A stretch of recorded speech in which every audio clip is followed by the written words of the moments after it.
Programa Mulheres de Garra, sou Iris Santos e a nossa mulher de garra desta semana é a Lara Popat. Falaremos sobre crenças, como identificá-las, como não estar em autopiloto, como mudá-las, por tudo na nossa vida, o nosso sucesso, seja ele pessoal, profissional, o sucesso também em termos de sentimentos, o bem-estar, é determinado pela qualidade dos teus pensamentos. E já vamos vida, ainda hoje temos as nossas amigas de infância, tenho amigas com mais de 35 anos de amizade e até hoje estamos sempre ligadas. No entanto, por volta mais ou menos dos 14 anos, tive o meu primeiro desafio, que foi ver os meus pais divorciarem-se. O divórcio dos meus pais, aos 18 anos saí de casa, não é? Fui estudar para a universidade. Fui para uma cidade nova para mim, eu não conhecia ninguém, fui estudar em Braga.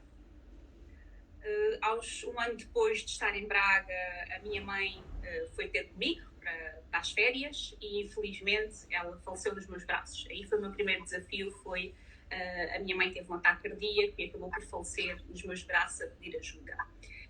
E esse momento para mim, aquele ano seguinte, foi o ano de...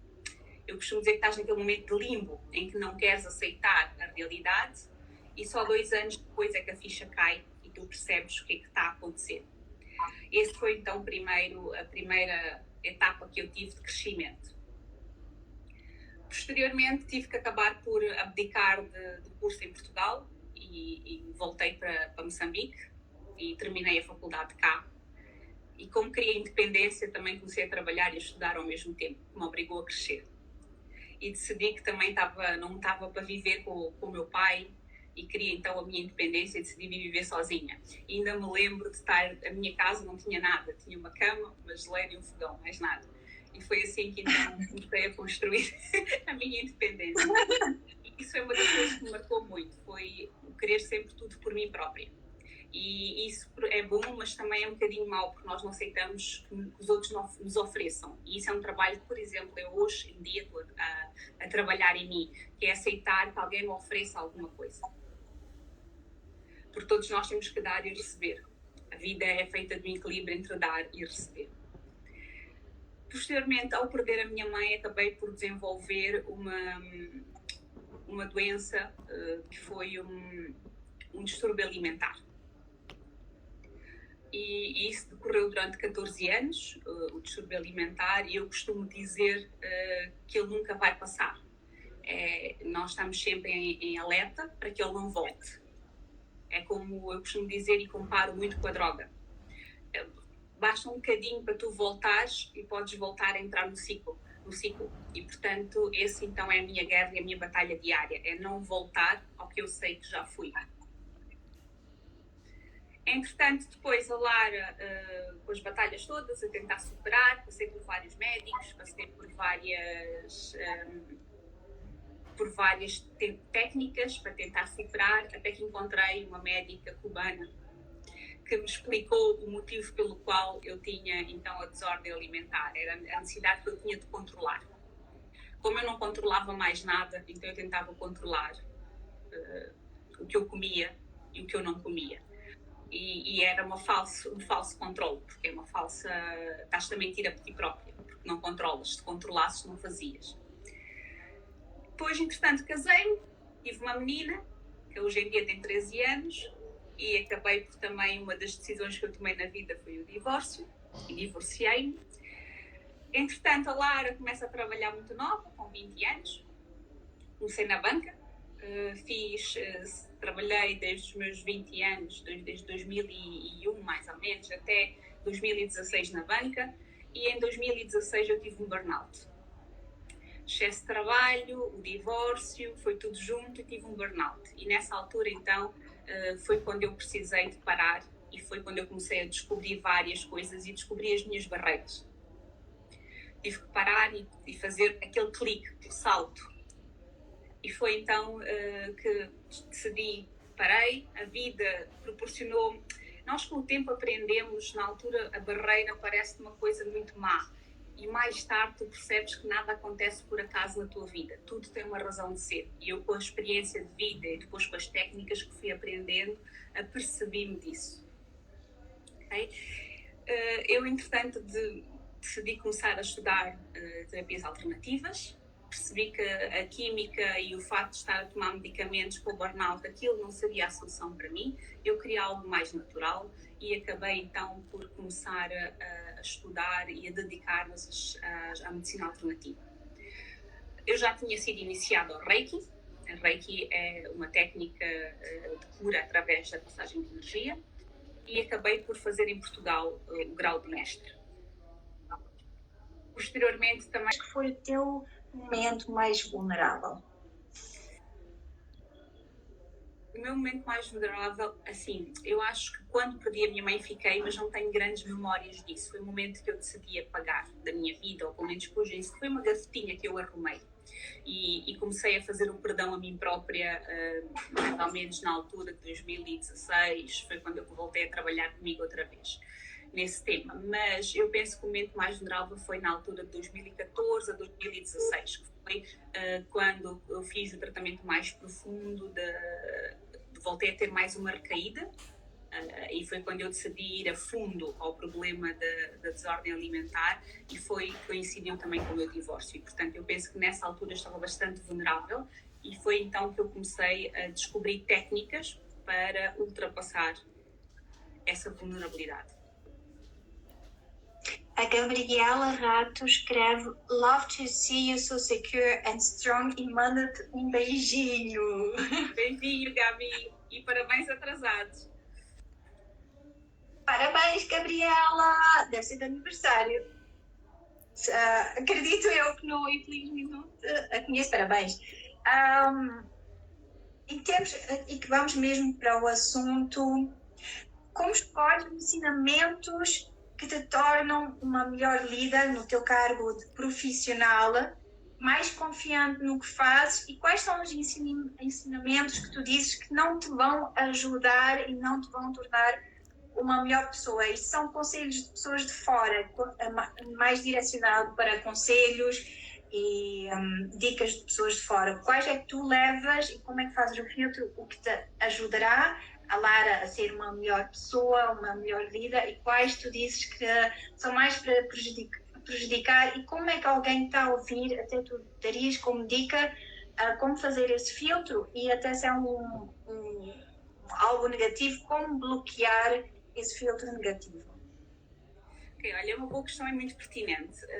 Eu recentemente saí de uma jornada de trabalho e tive que fazer uma passagem e tentar empoderar um bocadinho a quem eu deixei lá, que vai ter que seguir o caminho. Aos meus colaboradores todos, à minha equipa, a expressão que eu te usei é: quem não lidera é liderado.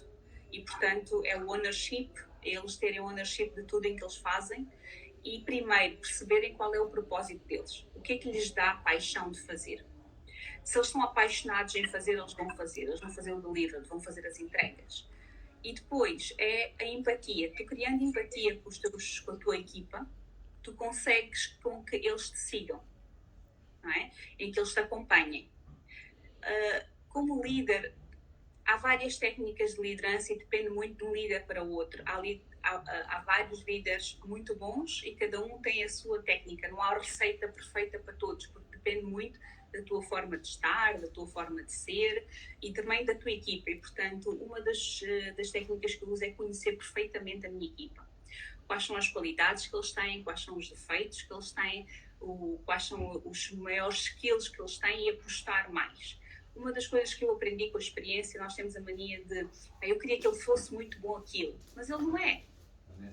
Então, por que eu não vou apostar naquilo que ele é muito bom? Trazer o melhor dele. E talvez vou encontrar outro que sabe fazer melhor alguma coisa. Então, potenciar a melhor parte das pessoas. Isso, numa equipe, foi o que eu aprendi para que eles cresçam. Em termos de, quando perguntas como é que eu filtro, é qual é o teu propósito de vida? Onde é que tu queres chegar? E é conhecer-se a ti próprio. A partir do momento em que tu te conheces, tu consegues perceber se o que te estão a dizer está-te a fazer bem ou não. E nunca olhares para o teu ego. dá um passo atrás. É como se saísses do teu corpo físico, dá um passo atrás e não julgues o que a outra pessoa está a dizer. Ouve, aceita, agradece e depois percebes se faz fit a ti ou não. Eu costumo dizer, eu tenho um defeito muito grande, que é, eu sou transparente e muito sincera. E às vezes isto é um entrave, mas é uma coisa que é a minha natureza. Se eu deixar de ser assim, deixa de ser a Lara. E, portanto, é uma coisa que, por muito que alguém diga, isso não te vai fazer crescer, isso vai ser muito mau para ti. Ok, mas eu sou assim e não quero deixar de ser assim, portanto, eu ser. Então, o que eu recomendo às pessoas é, conheçam-se primeiro, falamos e como, quer dizer, essa crença limitadora, qual é o hábito e como manter. Eu não tenho motivos para mudar. E quando nós decidimos, e aí falas muito bem, noto que eu fico, levo-me por aquele sentimento, começo a dançar ou cantar para quebrar aquele estado. Mas líder não é só no trabalho, líder da tua família, líder na tua vida privada, não é só restrito à questão do trabalho, porque a tua qualidade de vida também está determinado no leadership skills que tu tens, porque é também uma das questões, dar mesmo a questão. Lara, o que dizes sobre as seguintes afirmações? All beliefs are a choice and choices can be changed. Choose to act as you have no limits to your belief. Cá trazes a nossa ópera, uma das frases de um dos programas dela. Olha, Iris, as crenças são uma coisa, a nossa vida é uma escolha. E a crença é mais uma. E, portanto, eu costumo dizer, eu fiz uma brincadeira uma vez com a nossa equipa também, que era, inclusive, acordar, levantar da cama é uma escolha. Se basta tocar a campainha, que tens o carro mal estacionado e tens que ir tirar o carro, ires tirar o teu carro lá.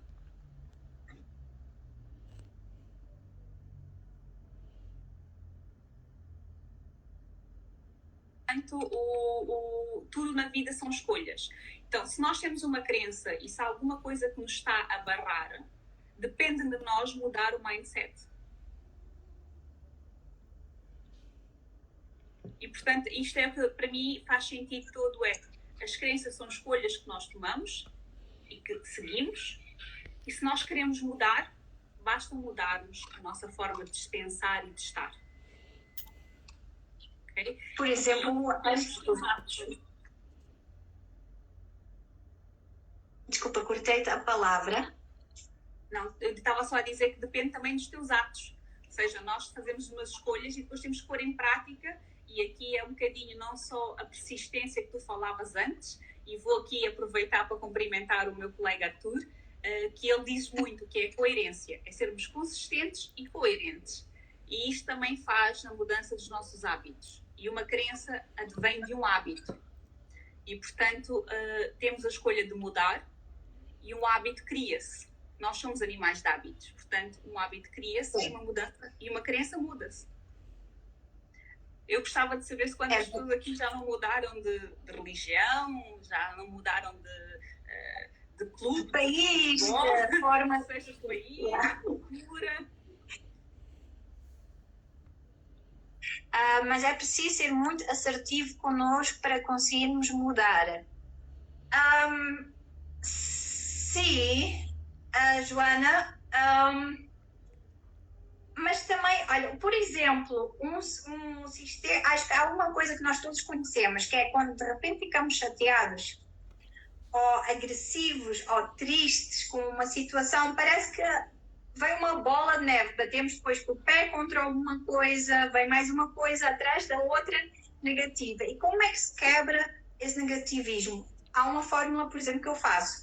Se eu noto, há duas até coisas, se eu noto que eu fico, levo-me por aquele sentimento, começo a dançar ou cantar para quebrar aquele estado negativo, porque quando a gente muda, nós temos que ficar também conscientes mesmo do nosso estado, como é que nós reagimos a algo, vem de uma forma negativa, de algo que nós agora estamos chateados, E temos que, acho que sempre também ter uma autoconversa connosco, não achas, Lara? No sentido de percebermos quem nós somos, como é que nós reagimos e qual é o nosso trigger para sair desse estado negativo, seja ouvir piadas, começar a dançar, quem gosta de dançar, quem não gosta de dançar.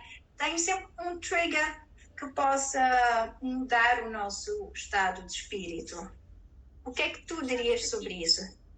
Aqui estou aqui a ler também que a Joana voltou a escrever, que está a falar das crenças enraizadas. Aqui eu acho, eu concordo contigo, e aqui eu penso muito esta crença atrapalha-me, é uma coisa que me magoa, que eu não estou confortável, então eu mudo. Eu só vou mudar por uma coisa que me deixa desconfortável. Se aquilo é uma coisa que me faz feliz, que me faz bem e que eu me identifico, eu não tenho motivos para mudar. E quando nós decidimos, e aí falas muito bem relativamente à questão de quando te irritas. Eu costumo usar um exemplo muito simples. Acho que eu gostaria de perguntar aqui também quem está nos a acompanhar, quantos não se chateiam no trânsito e se irritam no trânsito? Eu pergunto muitas vezes, mas adianta de que o outro não vai mudar. Só depende de mim, eu vou me irritar. Eu vou gastar a minha energia, vou ficar mal disposta e adiantou de que ele já fez a asneira, vai voltar a fazer no semáforo seguinte, se for preciso. E quem se chateou fui eu, que já vou mal disposta, já vou resmungona. E é um bocadinho isto, se nós começarmos naquele momento a perceber, depende de mim, se eu fizer alguma coisa vai me fazer mais feliz, vai me trazer alguma felicidade. Ok, se sim, eu vou à luta, vou fazer o esforço, vou pôr energia naquilo. Se não, deixa estar. E como é que tu até dirias, como é que as pessoas podem, how to detect se essa crença se te limita e como ultrapassar mesmo em termos de dica? Porque antes que nós vamos para as tuas dicas, eu acho que há uma coisa muito, muito importante onde se distingue também dois estilos de pessoas, que eu digo. Há as pessoas, por exemplo, que gostam de ler e há pessoas que não gostam de ler. Consegues dividir também o ser humano nesse aspecto. Não é 100%, não queremos dizer que é 100%, mas é uma generalização. Há pessoas que gostam de ler, há pessoas que não gostam.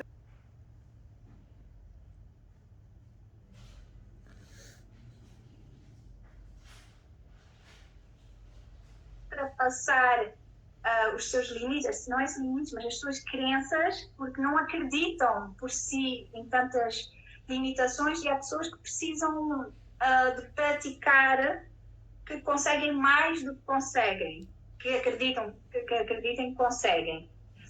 Eu acho que é o espírito que eu chamo um pouquinho de entrepreneurship. Por exemplo, os entrepreneurs já nascem por si com aquele drive, eu consigo. Houve tantos nãos durante a sua vida e na sua batalha, e não precisam sempre de alguém para dizer, não, por que é que não consegues? Tu vais conseguir. E as pessoas precisam um pouquinho mais dessa ajuda, ou como eu digo, eu, por exemplo, se alguém diz, acho que é a minha natureza de ser rebelde, alguém diz-me, por exemplo, eu não consigo, eu só digo, watch me, vais ver como eu consigo. Eu ainda não sei como, mas eu vou arranjar um caminho como resolver isso. Mas é um espírito meu de rebeldia, digo eu. Mas para quem, por exemplo, que cresce, sim, às vezes voltamos para a fase inicial da nossa sociedade cá em Moçambique, com muitas limitações por ser uma sociedade machista, ser uma sociedade mais pequena, em que as pessoas são mais controladas, mais dominadas. Quais seriam as tuas dicas, Lara? Como é que tu consegues ver que essa crença é uma crença que te limita e como ultrapassar estrategicamente essa crença? Eu acho que aqui o importante, e seja só com uma crença, ou seja também com qualquer coisa na nossa vida, qualquer barreira, tem a ver muito com o que é que tu queres da tua vida. E tu só percebes se essa crença é limitadora ou não, se ela não te deixa alcançar o que tu te propões na tua vida. Há pessoas, cada um de nós tem um dom diferente, cada um de nós tem um propósito diferente na vida. Eu costumo dizer que nós somos como as flores no jardim. Se fôssemos todas rosas, não havia mais flores. Não é? Se fossem só orquídeas, não havia pronto, não havia um jardim. É como o arco-íris. Se todos fôssemos cor-de-rosa, não havia arco-íris. Então, todos nós temos uma motivação para estar cá e uma missão para estar cá. E eu acredito muito nisso. Eu acredito que todos nós estamos na Terra para evoluir e para cumprir uma missão.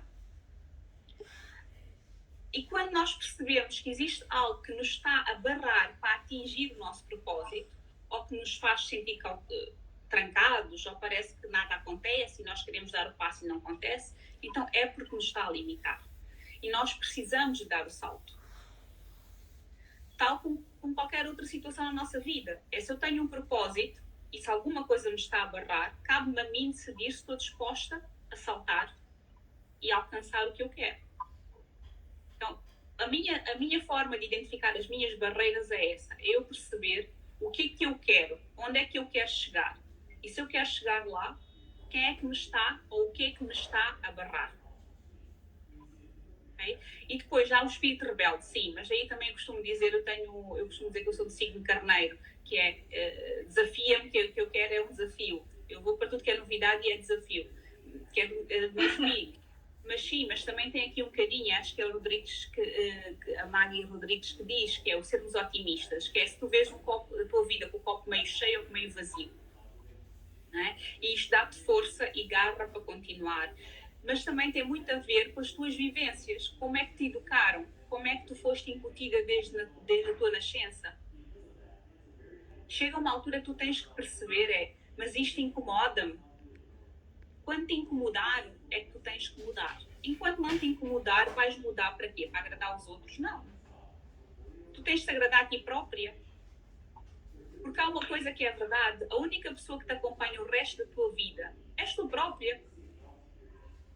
Tu nasces sozinha e vais morrer sozinha.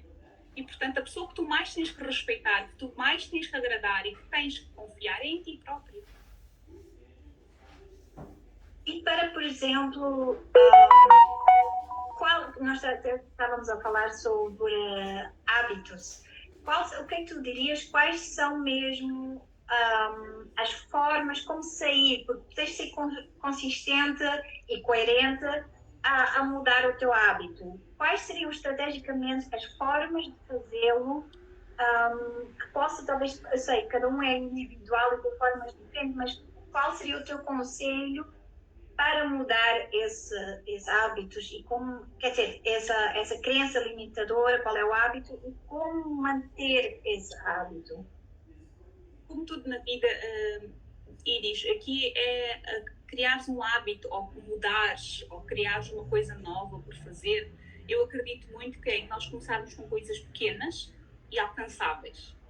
Como tudo na vida. Se tu te dizes, por exemplo, quando eu tive o tempo em que eu estive a fazer terapia alternativa e a questão da meditação, e as pessoas perguntavam, Lara, como é que tu aguentas estar 30 minutos sentada numa posição a meditar? Eu, ao fim de 2 minutos, adormeço, ou eu não aguento, já estou a pensar em 50 mil coisas. É uma questão de hábito. Eu não comecei com 30 minutos. Eu, ao fim de 1 minuto, já tinha 1001 pensamentos e a perguntar o que eu ia fazer a seguir. A minha mente a brincar comigo. Porque, na verdade, a única limitação que nós temos é a nossa mente.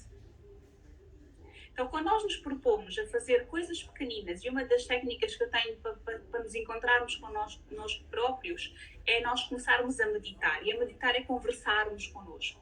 E acho que é uma das coisas que até, se não estou em erro, a Cristiana, na última sessão que fez contigo aqui na live, ela falava que ela tinha vários dates com ela própria, conversas interessantes com ela própria.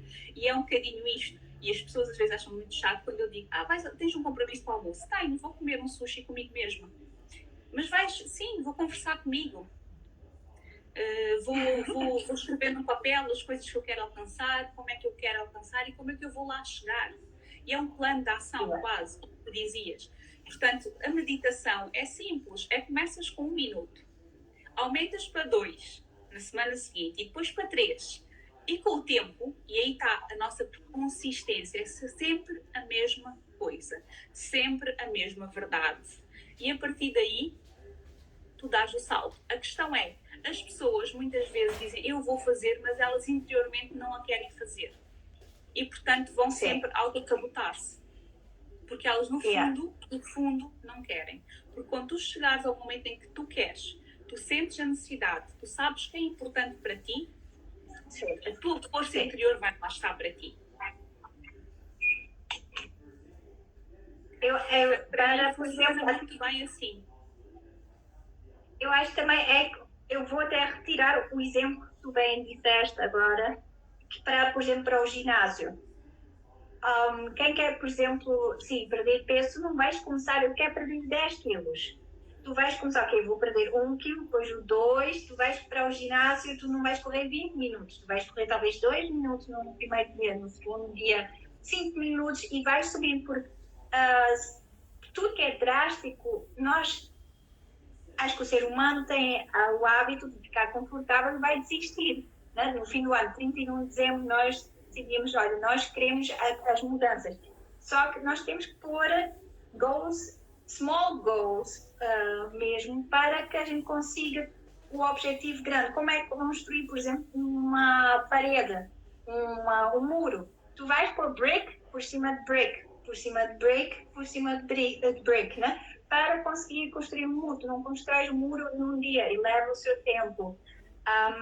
Eu acho que são... Eu costumo quando as pessoas falam das limitações que têm e da questão não consigo chegar a algum sítio, eu costumo dizer, atenção que as palavras têm muito poder. Tudo que nós expressamos tem muito poder. Okay? E, portanto, nós quando criamos se tu queres algo que aconteça, tu não podes criar algo bom na tua vida quando tu só pensas mal. Não vai acontecer. Okay? As pessoas, olha, eu tenho uma coisa que a minha filha goza imenso de mim. Ela diz, mamãe, por que a gente vai sempre para um sítio que tem sempre estacionamento? Quando eu preciso do estacionamento, eu já vou pensar que já tenho, já vejo o meu carro estacionado e tudo. Portanto, a mente tem poder. É uma questão, eu até desafio as pessoas aqui, quem está aqui a ver-nos, para começar a fazer esse exercício. Quando forem a algum sítio que não há estacionamento, meia hora antes comecem a visualizar o carro já estacionado. Vocês vão ver que no momento em que chegam está alguém a sair e tem um lugar para estacionar. Mas eu dizia, Iris, eu lembro-me em agosto de 2018, quando eu fiquei acamada, eu fiquei cerca de 3 meses de cama. A seguir, mais 3 meses sem poder conduzir devido às hérnias. Tive a apanhar várias intravenosas, várias injeções na própria coluna e foi uma altura que eu tive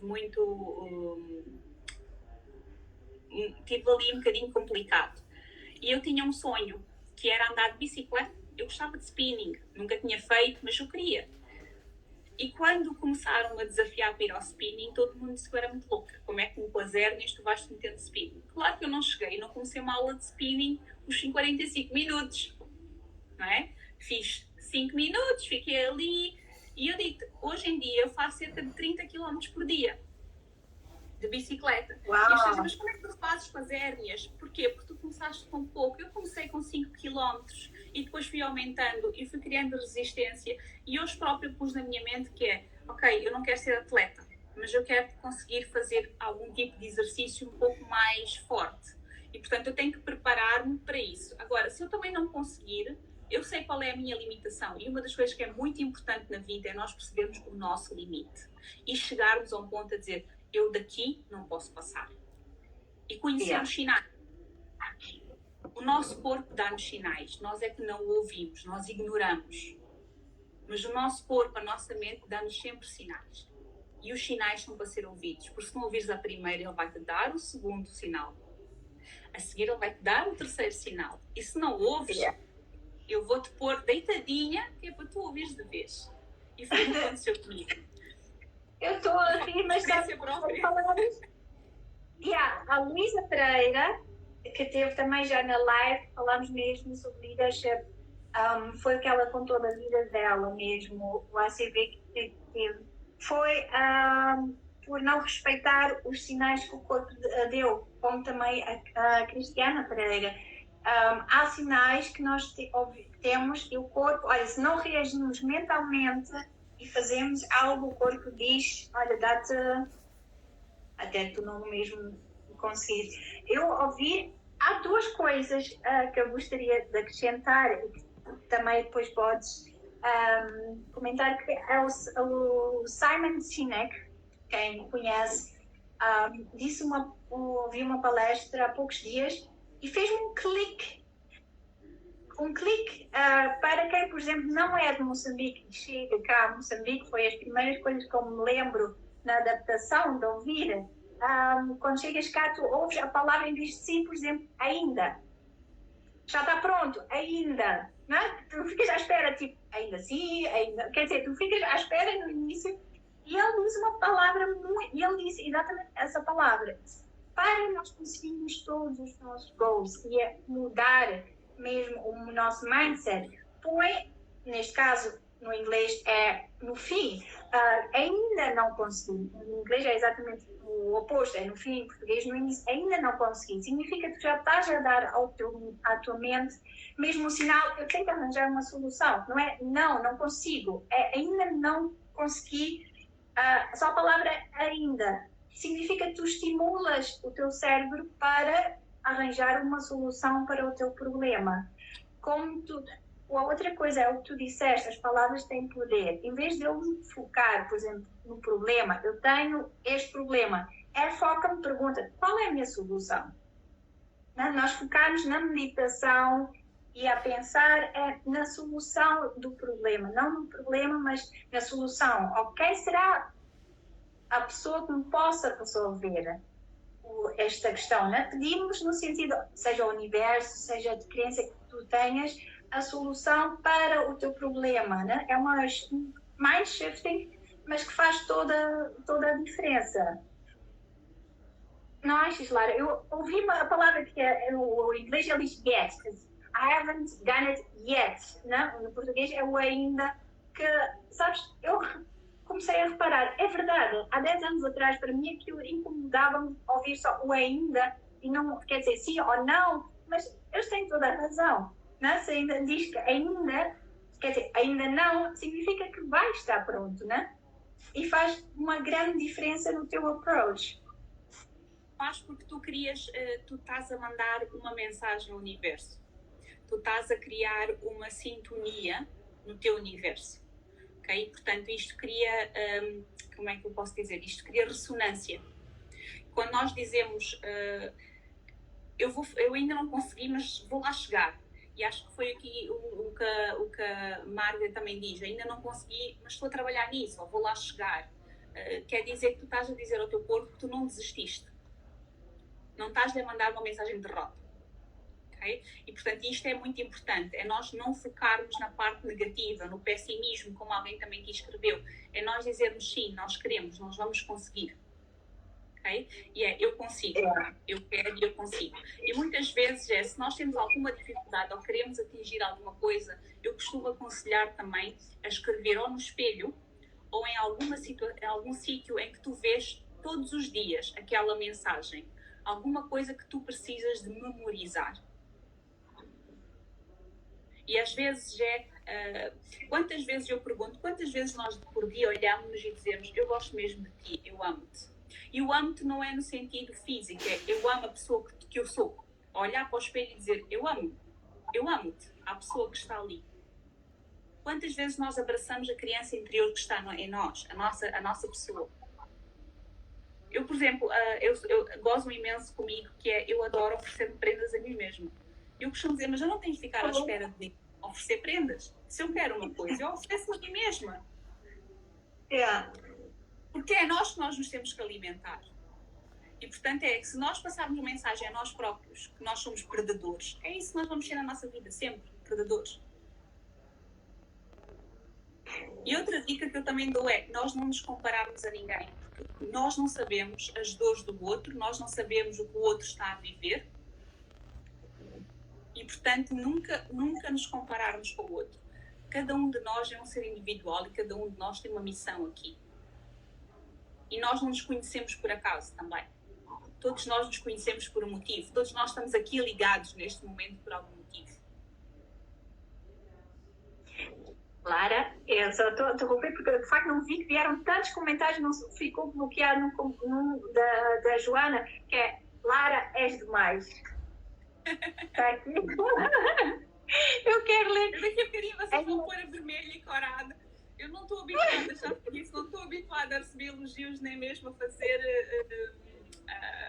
receber coisas. É o trabalho que eu estou a fazer neste momento, portanto, eu não me ponho aqui parado. É maravilhosa. Sabe, uma coisa que eu adoro e adorei logo em ti é o teu sorriso contagiante e o teu olhar doce. Tens um olhar muito meigo, extremamente meigo, que a gente sente-se logo à vontade contigo. E acho que foi a parte de muito sucesso mesmo do teu Reiki. E nunca entrei, quer dizer, ter dificuldades em conseguir uma agenda, quer dizer, uma brecha na tua agenda. É mesmo exatamente esse sorriso e esse olhar que a gente fica cativados e queremos mais de ti, queremos estar contigo. É das duas coisas que eu acho muito, muito, muito, muito bonita em ti. É o teu sorriso e o teu olhar doce.